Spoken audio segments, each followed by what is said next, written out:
इस वीडियो में हम सिस्टमेटिक रिस्क और रेपुटेशनल रिस्क, कंप्लायंस रिस्क के बारे में देखेंगे। तो सबसे पहले क्या है कि जो स्ट्रेटजिक रिस्क है, रेपुटेशनल रिस्क है, through the nature of the operational risk are not covered under the definition of operational risk by BCBS, banking committee on banking supervision. Transaction risk is the risk arising from the fraud. Transaction risk कब होता है? जब किसी fraud की वजह से, किसी धोखाधड़ी से जो रिस्क अराइज होता है, वो चाहे वो इंटरनल हो या फिर एक्सटर्नल हो। टेलेड business process and inability to maintain business continuity and manage.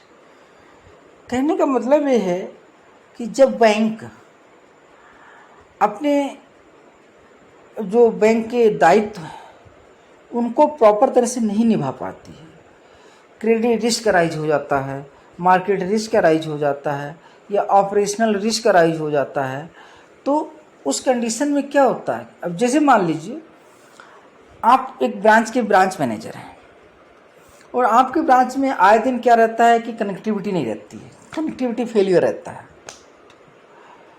तो जो कस्टमर है, तो कस्टमर के माइंड में एक ऐसी इमेज बनेगी, यार इस बैंक में तो कभी कनेक्टिविटी ही नहीं रहती है, जब पैसे लेने जाओ तब बैंक वाले बोल देते कनेक्टिविटी नहीं है। तो ये सिस्टम फेलियर का एक एग्जाम्पल है। तो इससे क्या होता है कि रेपुटेशन लॉस होती है। कस्टमर कहता है कि अरे उस ब्रांच में खाता बंद करवाओ, किसी दूसरी बैंक में खोल लो खाता, क्योंकि वहाँ पर तो उनका सिस्टम ही बंद रहता है ना, इस टाइप का। अगर हम कंप्लायंस रिस्क की बात करें तो कंप्लायंस रिस्क का मतलब ये हुआ कि जो रेगुलेटर ने, जो रेगुलेटरी बॉडी ने इंस्ट्रक्शन दिए हैं कि हमको किस तरह से स्ट्रेटजी बनानी है, किस तरह से हमको जो नियम कानून जो बनाए हैं रेगुलेटरी अथॉरिटी ने, उसको किस तरह से इम्प्लीमेंट करने हैं, वो प्रॉपर इम्प्लीमेंट नहीं हो रहे हैं। Compliance risk is the risk of legal. Compliance risk एक तरह से अगर हम कहें तो ये लीगल रिस्क है। इसमें क्या होता है कि जो रेगुलेटरी सेंशंस क्या है, रेगुलेटरी सेंशंस हैं, फाइनेंशियल लॉस और reputation loss that is a bank may be suffer of the credit its failure to comply with any all of the applicable law. यानी जो रेगुलेटरी अथॉरिटी ने कहा है कि इन लॉज को आपको इम्प्लीमेंट कराना है, इनको फॉलो करना है, लेकिन वो हम नहीं कर पाते हैं, तो उससे भी क्या होता है कि एक रेपुटेशन लॉस होती है।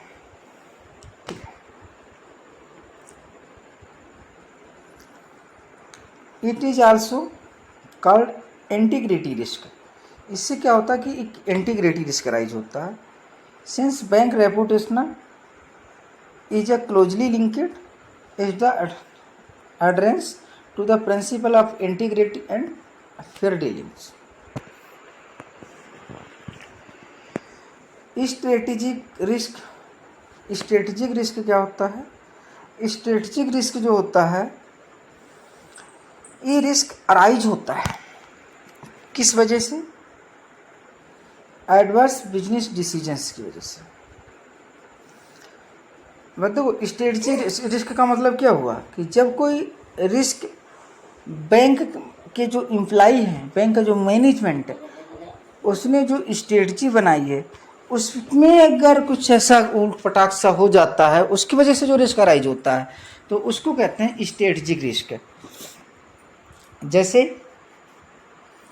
एडवर्स कोई बिजनेस डिसीजन ऐसा ले लिया जो एडवर्स हो गया, या कुछ ऐसा इम्प्रॉपर डिसीजन हो गया, वो हो गया, या फिर लेक ऑफ रिस्पॉन्सिबिल, या फिर कमी रही किस चीज़ की, रिस्पॉन्सिबलनेस की इंडस्ट्री चेंजेस में। This risk is a function of the capability और an organization strategy goal on the business.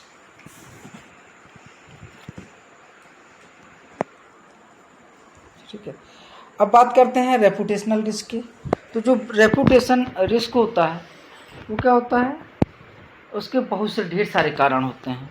Reputation risk के ढेर सारे कारण होते हैं, ढेर सारे तरह से वो अराइज होता है। इसका जो मेन कारण होता है, आइए उसको देखते हैं कि जो रेपुटेशन रिस्क होता है, reputation risk is the risk arising from the negative public opinion. जब मान ली आपकी ब्रांच है, आपके ब्रांच के बारे में जब पब्लिक निगेटिव ओपिनियन लेकर के आती है तो वो रेपुटेशनल रिस्क होता है। This risk is expose the institution. ये जो रिस्क होता है क्या होता है, एक्सपोज होता है इंस्टीट्यूशंस लिटिगेशंस के लिए। जिस रिस्क में एक्सपोज करता है इंस्टीट्यूशन के लिए लिटिगेशन, फाइनेंशियल लॉस हो सकती है, या फिर decline in the customer base decline होने लगता है। Risk faced by banking and financial services में भी समराइज्ड इज एन, जैसे कि आपका मॉडल रिस्क। मॉडल रिस्क के बारे में आइए हम देख लेते हैं। मॉडल रिस्क एक डिजाइन किया जाता है जो प्रिडिक्ट करता है, जो भविष्यवाणी करता है, जो एक्सपेक्ट करता है वेरिएबल वैल्यू को, जो for which it is the specifically design, जिसके लिए डिज़ाइन किया गया है उसकी फ्यूचर में उसकी क्या वेरिएबिलिटी रहेगी, उसमें क्या उतार चढ़ाव रहेगा, उसको जो प्रिडिक्ट करता है वो और उसको जो प्रिडिक्ट कर लिया, वैल्यू ऑफ गिवन वेरिएबल, एक वेरिएबल की वैल्यू को आइडेंटिफाई कर लिया, प्रिडिक्ट कर लिया, वो depend upon the one or more parameter. और इसको कैसे डिटरमाइन करेंगे, कैसे प्रिडिक्ट करेंगे, इसके लिए कुछ पैरामीटर्स होंगे, उन पैरामीटर्स के आधार पर हम इसको डिटरमाइन करेंगे। तो which influence the value of given variable, model risk usually arises because the following reason. तो वो आपका मॉडल रिस्क कहलाएगा। अब मॉडल रिस्क जो है वो अराइज होता है किन किन कारणों से, आइए वो हम देख लेते हैं नीचे। इनकरेक्ट एजम्पशंस, कि जो आपने एजम्पशन किए हैं, जो आपकी अवधारणाएं हैं वो आपने ठीक नहीं की हैं, which have become non relevant, और जो बैंक के लिए non relevant. Ignoring one or more parameters usually for simplification or some practical reasons. Error of statistical technique or insufficient points। Error of statistical techniques की जो तकनीकी का जो विश्लेषण था उसमें कोई गलती हो गई, या कोई इनसफिशिएंट डेटा यानी जो प्रॉपर डेटा मिलना चाहिए था वो प्रॉपर डेटा नहीं मिला, या फिर कोई इनकरेक्ट कोई ऐसा डिसीजन हो गया। क्लाइमेट रिस्क, अब क्लाइमेट रिस्क भी बहुत खतरनाक होता है,